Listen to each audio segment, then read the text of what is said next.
While I've been getting busy trying to review every LEGO Star Wars Summer 2025 set, leakers have been getting busy and have dropped information on 10 new LEGO Star Wars sets for 2026. 8 of these we have names for, prices, piece counts, and 2 of them are kind of mystery, but they have their faction labeled. So at the very end, we'll throw some guesses out as to what they may be. Starting out, we have set 75436, Mando and Grogu speeder bike. It's $10 for 58 pieces, and it's very interesting because LEGO for the longest time has only made $10 sets or $13 sets or $15 sets, basically anything that's below 20 bucks. They've solely adhered to their sublines of like battle packs, micro fighters, mechs, Planet Series sets, brickheads. Like they don't stray out of that and just release a set that's $10, at least certainly not in the last decade or so.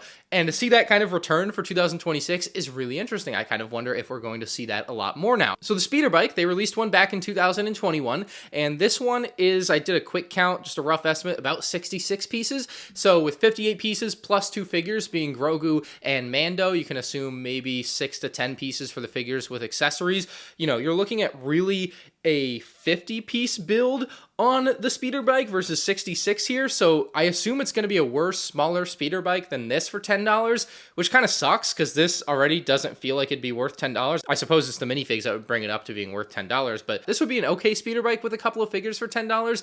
Anything less would be pretty rough, so I'm interested to see how the build turns out. Perhaps the most interesting thing about this rumor is the minifig is supposed to be the version from the UCS Razor Crest. I was personally hoping for a new movie version of Mando, but I guess it's better than getting the Beskar Mando for the 50th time. Set 75437 is said to be a set including Cobb Vanth and Cad Bane for $30 with 207 pieces. There's no information about the build, but I can only assume it will include Cobb Vanth's speeder. That's a really easy thing to include here and would pair well as a couple of separate sets, right, with the Mandalorian speeder. And then you could maybe have some bit of scenery. I mean, at 207 pieces after doing Cobb Vanth's speeder, I can't imagine you would have a lot left over, but you could have a bit of scenery for where their duel is taking place. Now, the Cobb Vanth minifig is supposed to be coming in the Boba Fett armor, which I think he didn't have when he actually dueled Cad Bane, but it's clearly the cooler version of the figure, so I'm kind of glad they are going in that direction. And then the Cad Bane I expect to be a bit different, updated to a more live action look, hopefully. You know, hopefully they don't just reuse that version from the Bad Batch. I'm definitely hoping to see something different here. At $30 here, I'm really hoping there's a third minifig included, but 30 might just be the new 20 for LEGO, and you're only going to be getting the 2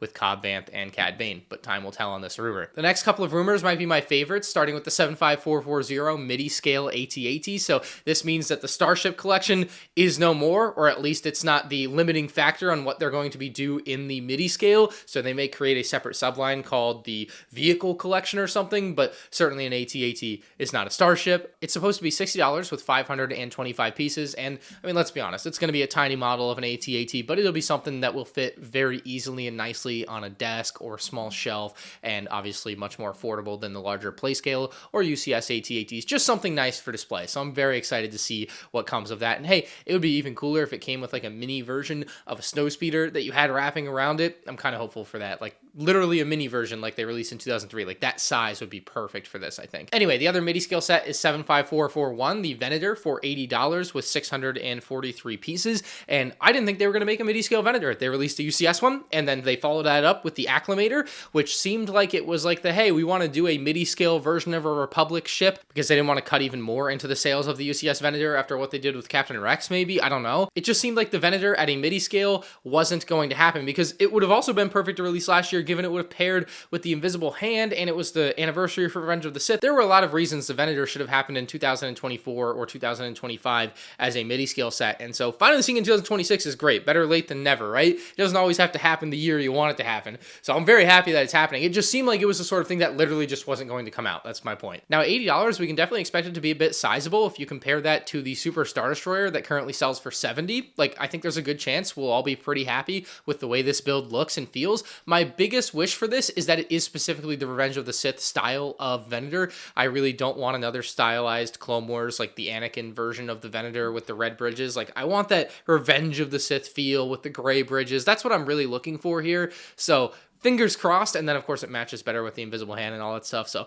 very excited for the potential here. There's only one thing that could disappoint me a little bit. It wouldn't ruin the set certainly, but let's just say it was very unexpected for the Clone Wars Venator to look the way it did. But yeah, MIDI-SCALE Venator seemingly coming in 2026 for $80. should be a pretty good one. Next is set 75443, a 4+ set for $20 with 107 pieces, and it's supposedly a buildable Grogu, potentially with a pram, but that's not what the rumor says. It just says buildable Grogu from what I'm seeing. It makes a lot of sense to have a buildable Grogu for 4-year-olds. The movie's coming out. It's obviously a very popular thing with kids and adults alike, but they've already got that set for adults, so making it for a younger audience makes a lot of sense here. So not a lot to say on this one. It'll probably include the Grogu figure, and yeah, buildable Grogu, $20. That'll be a very interesting model, probably. Next is my least favorite rumor of 2026 in the 75448 Shock Trooper mech for $15 with 151 pieces. The $15 price point has to be wrong because all of the mechs prior to this year were $16, and this year's with the Darth Maul mech, it's $18. So there's no way they're dropping it down to $15. It's going to be $16, maybe $18, but not $15. So again, this price list, everything's probably higher. But I really don't understand why they've chosen to make a Shock Trooper mech over perhaps a Commander Cody or a Captain Rex mech. Like, the only rationale, I suppose, is that red looks cool with white, and that's why they thought it would look cool. But even then, there's probably a dozen other mechs that would be better than a Shock Trooper mech that aren't clone troopers or whatever. Like, it could be anything. I guess technically it pairs fine with Darth Maul given the association from the Clone Wars, but I also still just like, why not make an Ahsoka mech to fight against Darth Maul or something like that? That would make more sense to me. Or an Obi-Wan mech. You know, like, there's just endless possibilities that are better than a Shock Trooper mech. On top of the fact that it's just going to be another slop trooper, unless the helmet's fit. If it's a fixed helmet for Shock Troopers, I'm there for it. I will herald this as the return to the golden era of clone troopers, perhaps, with a dang mech. But that's not what's going to happen. It's just going to be the bad version of the Shock Trooper they've been releasing for the 3rd time now. Like, who cares? I don't know. It's a mech. Next has the potential to be a killer battle pack with set 75449, the Siege on Mandalore battle pack, $20 with 116 pieces, probably going to end up being $23. The minifigs are supposed to be 2 332nd Troopers and 2 Mandalorians. I assume like the Darth Maul variant of the Mando that we haven't seen since 2013. And this is what I thought the original version of the 332nd battle pack should have been, instead of 4 332nd Troopers, or I guess 3 with Captain Vaughn. Like, should have put Captain Vaughn somewhere else, done 2 332nds, or rather 1 332nd and a regular white clone, and then a couple of the Mandos. Like, would have been a killer battle pack, and they're finally doing that, but I think a lot of that demand is going to be gone for the 332nd Troopers again, unless they are fixing the helmets. Then the demand might come roaring back for the figures. So obviously we don't know what happened there as far as the helmets, but regardless, I think the demand for the Maul's Mandos is what LEGO is banking on. These figures are pretty cool from 2013, but certainly an updated design with some leg printing. You know, it's going to go really hard, I think, in 2026 because they can't screw this figure up. You know, it's going to be awesome. So I'm very excited about these. I'll probably army build them separate of the battle pack, unless, again, the helmets are fixed. Then I'll bother to buy a bunch of the battle pack with the Clone Trooper, but otherwise I haven't. For the last, 4 years, I haven't bought bulk battle packs because they're bad every time. It's kind of sad. But always got to remain hopeful that they will one day be fixed, so there's a potential that's the reason they're doing the Shock Trooper and 332nd Trooper again next year, maybe. I'm really curious what the build will end up being for this, because there's no way it's going to be a Swamp Speeder. It's probably not going to be another ATRT build. Probably, I guess, some sort of build for the main. Maybe they'll do a scenery thing again. That would probably make some sense, but then again, that would be fairly conflicting with what they've already got in another Mandalorian battle pack that's currently on shelves, so I don't really know what they're going to do with the build. It'll be really interesting to see. Set 75452 is said to be a buildable BB-8 for $90 with 569 pieces, and I assume this one is releasing in scale with the recent R2-D2, the Chopper, the C-3PO, the Chewbacca, like within scale of those that they've done within scale of one another, and it will kind of fit in that subline of the buildable characters. So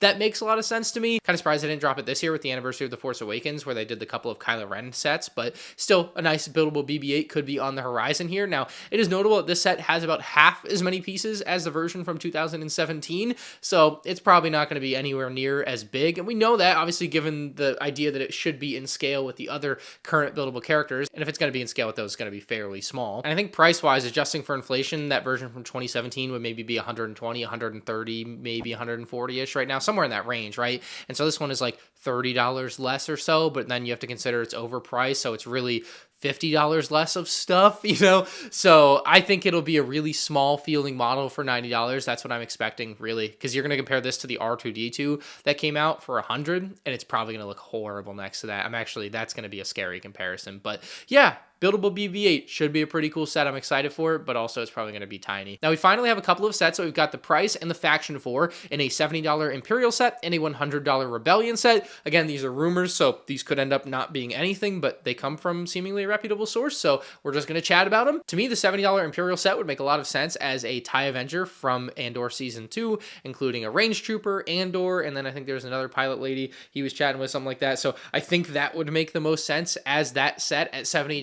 Now, when it comes to the $100 Rebellion set, there's also a lot on the table, but I'm really hoping for a Hoth playset. I've been wanting that for quite a while at this point, and this seems to fit what that could be. They released a set like this back in 2006 for $50, so extrapolate that out to these days, maybe about $100 for the same style of set. They need to release a new Hoth Snowspeeder. What did they just do? They redesigned the windscreen piece for the Snowspeeder, so why would they not be reusing that piece as much as possible to get the best return on that? And so that would make sense to me. They also haven't done like a Hoth Echo-based door since 2016, and since then they've released a UCS version of the AT-AT, the best ever playset version of an AT-AT, but we haven't gotten that actual like Hoth playset to go with those things, and so I feel like that's long overdue. Maybe a Hoth dish turret, maybe just a Hoth regular turret, but definitely a lot of potential there for a Hoth playset at $100. There's also the Endor bunker that they haven't touched in forever, although at $100, I don't know if I even want to see how small that thing would be, considering the last version of the Endor bunker set was $100. Like, I just don't know if I want to go down that path. I would want a more expensive Master Builder Series version of that. And then I'm sure there's ample other ideas out there. Same goes for the Imperial set. Let me know your thoughts on those two sets in the comment section below, what you would want them to be, what you think they could be. Like, definitely a lot of potential there for either of them. I'm actually pretty excited for those price points and just getting some original trilogy stuff, which is weird to say because LEGO Star Wars usually does a lot of original trilogy stuff, but for the last couple years, it's been kind of slow. But as of now, those are our current January or early 2026 rumors. Let me know your thoughts in the comment section below. Hit the like button if you enjoyed, and you can check out more LEGO Star Wars content on the end screen now. See ya.